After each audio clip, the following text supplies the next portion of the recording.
नमस्कार बंधुरा welcome back to मुडी फुडी। आमी आपनादेर सबार प्रिय अनिंदिता आज आबारो आपनादेर साथे एकटी सामार रिफ्रेशिंग ड्रिंक्सर रेसिपि शेयर करब। तो चलुन शुरू करी।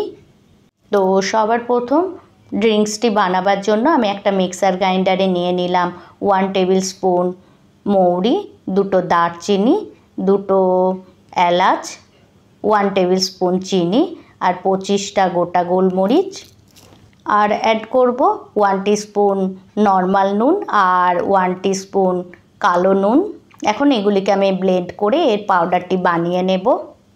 बंधुरा आपनारा एई पाउडारटिके स्टोर करेও रेखे दिते पारेन।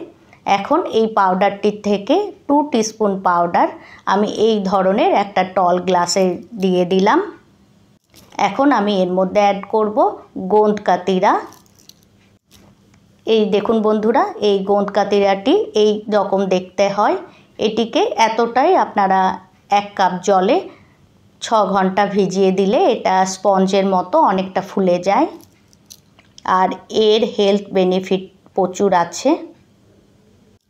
এই গোঁদ কাতিরা অ্যান্টি এজিং প্রপার্টি এর মধ্যে প্রচুর আছে।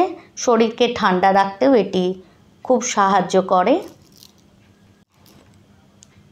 এখন এই গোঁদ কাতিরা আমি যেটি ভিজতে দিয়েছিলাম সেটার থেকে 2 টিস্পুন এর মধ্যে দিয়ে দেব আর দিয়ে দেব বেসিল সিডস 1 টিস্পুনের একটু বেশি। বেসিল সিডসকে আমি 15 মিনিট ভিজতে দিয়ে দিয়েছিলাম সেটি আমি এর মধ্যে অ্যাড করে দিলাম আর অ্যাড করব 4-5টা বরফের টুকরো।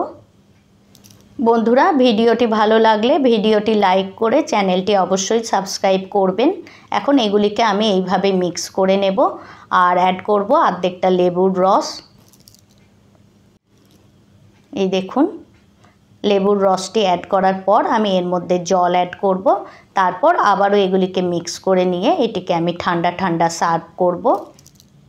বন্ধুরা এই গরমে শরীরকে সুস্থ রাখতে এই ড্রিঙ্কসটিকে আপনারা অবশ্যই বানাবেন আর বানালে ফিডব্যাক আমার সাথে শেয়ার করবেন।